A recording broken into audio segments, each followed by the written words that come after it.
Hi everyone, I'm Cheryl and welcome to the Sewing Room channel. I'm going to demonstrate how to make a tulip applique flower. And what I mean by applique is you take fabric pieces, cut them into a shape, and you put a fusible web on the back of that fabric, and then you adhere it to your background fabric. Okay, let's get started. This is fusible web, and what it is it's two pieces of paper. On one side there's blue grid lines, and then on the other side it's just plain paper. And in between the two layers of paper is a thin layer of glue. This product is made by Pellon, and it's called Light Easy Steam 2, and it's two-sided fusible web. I bought mine on Amazon, Etsy, and many other fabric supply websites. What's nice about this product is it's going to be really easy to draw this pattern. So I'm going to make my flower 4 inches wide. These are 1-inch squares, and it'll be 6 inches long. So I'm going to start up at the top. I'm going to draw a line from here to here. So I'm just connecting those corners so it looks like that. Now I'm going to go over 4 squares or 4 inches and draw one more line. So you've got 2 lines. Now we're just going to draw a zigzag pattern. So I'm going to draw a line, going from this upper corner down to here and draw. Now I'm just going to turn my ruler and draw a line up this way. So you can see we are creating that zigzag pattern.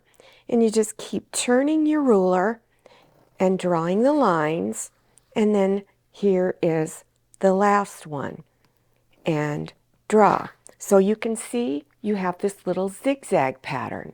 Now you need to get something round. Now go to your kitchen, there's probably a round jar, take the lid off, or a drinking glass, something that's round, that's about 4 inches in diameter. And these circle templates that I'm using are made by June Taylor. You can get them at Etsy and also on Amazon.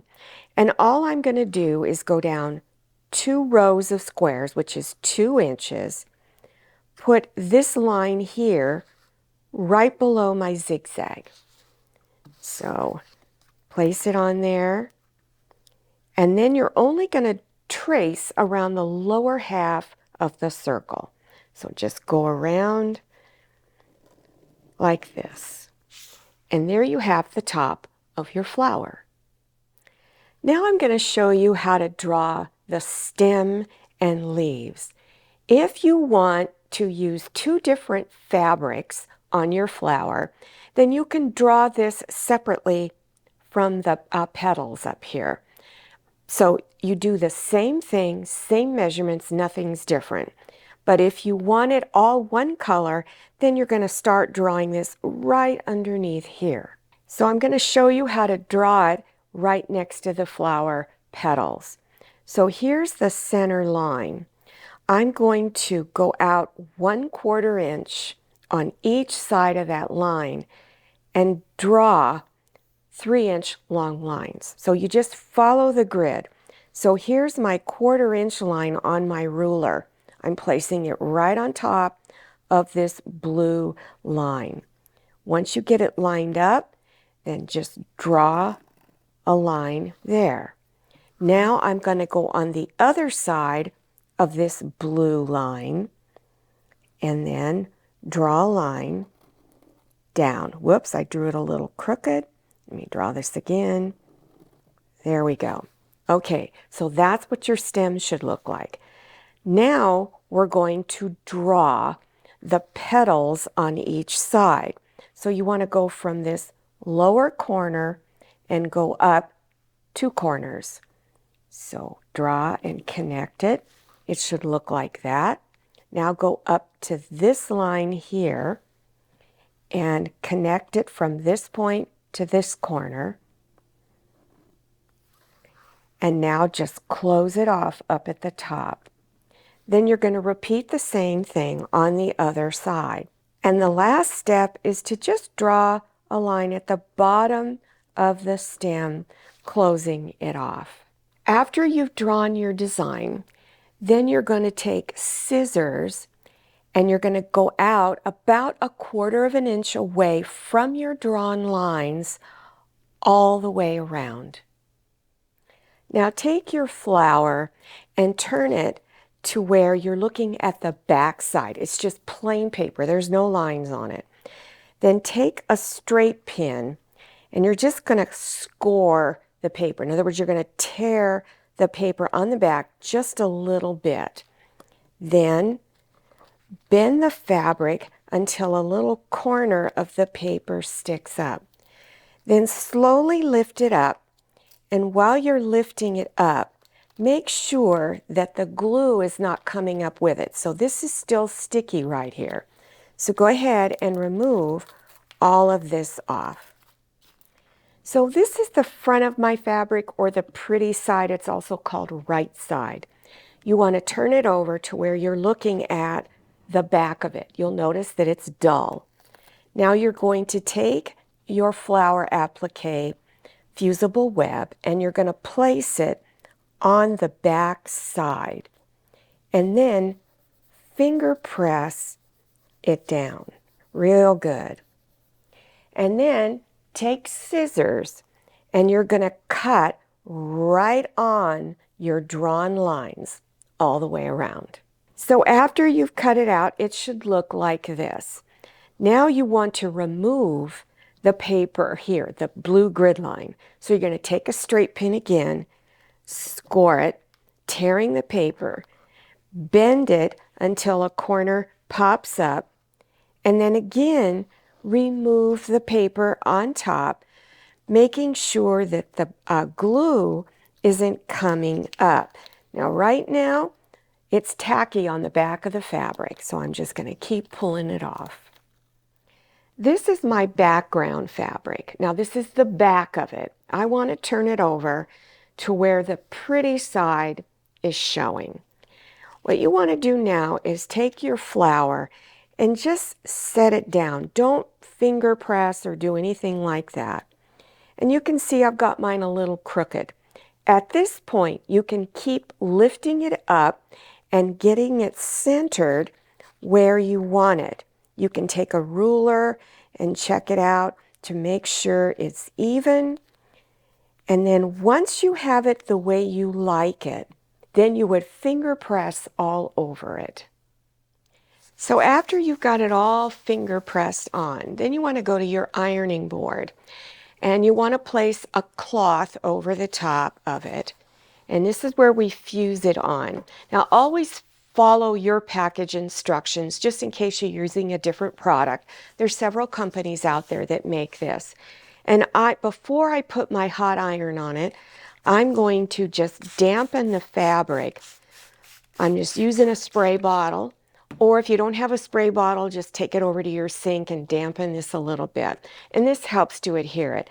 Then take an iron, a steam iron, and then you're going to set it on top, give it a little burst of steam, hold it for anywhere from 10 to 15 seconds to make sure it's fused on, then lift and move it. Now if you're using a bigger iron, you can iron it all at one time. Then when you're done, let it sit and cool. Your last step is to do decorative stitching on the edges. It's going to cover those raw edges. But before you do any stitching, you want to take tearaway stabilizer, which you can buy at other sewing machine supply websites and stores. Now it's got different strengths. It's thin, medium, heavy. You need anywhere from about a medium weight stabilizer. Or you can use thin paper. I buy it at the hardware store. It's sold in the paint department on big rolls. So you would place that on the back. Then you need to select a type of stitch that you want to do.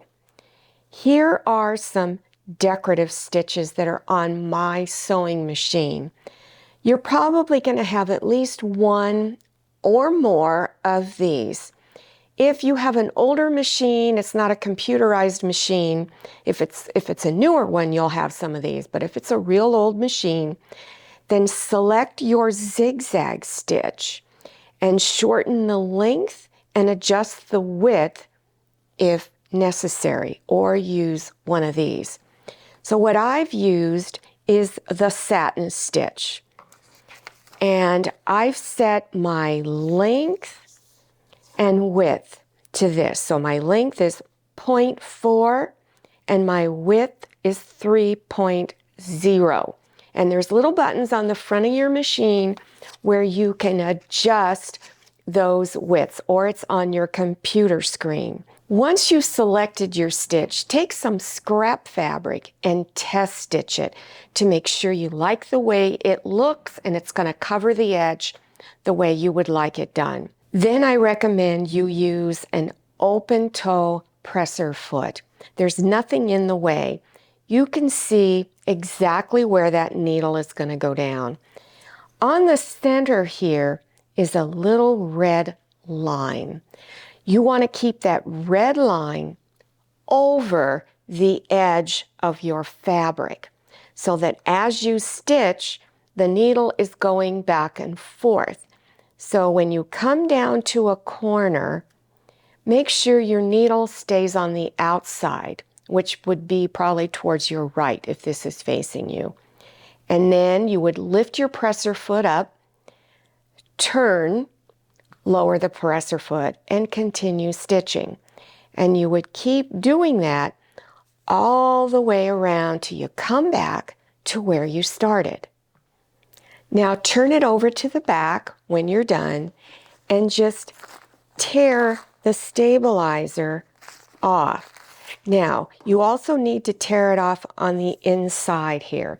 So if you're having a problem lifting it up, I just go right along the stitch line and take a straight pin and score it, and then it should lift up.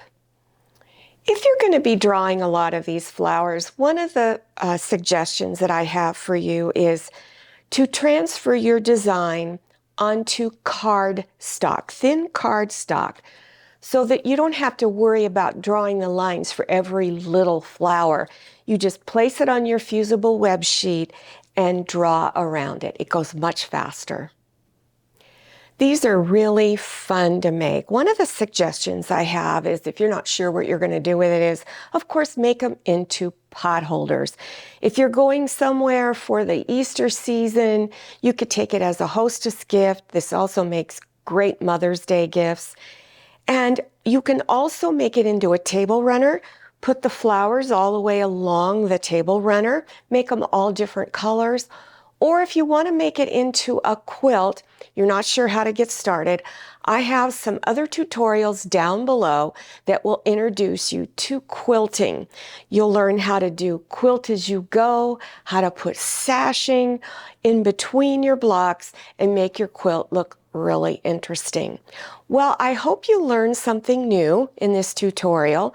Make sure you do go down below and check out all those links. I'll also have a link to my sewing tips of the week, which are beneficial to you. You will learn a lot about sewing. It'll make your sewing project much easier to do. Don't forget to follow me on Instagram and make sure you check out my Facebook page. Thank you so much for watching. I'll see you next time, and happy sewing. If you like the Sewing Room channel, one of the best ways to show your support is to subscribe by clicking on that red subscribe button and give this video a thumbs up. And don't forget to click on share to share this video with your friends. And make sure you click on the bell so you receive notifications for all my new videos. I'm Cheryl. This is Manny, and this is Scotty. See you next time.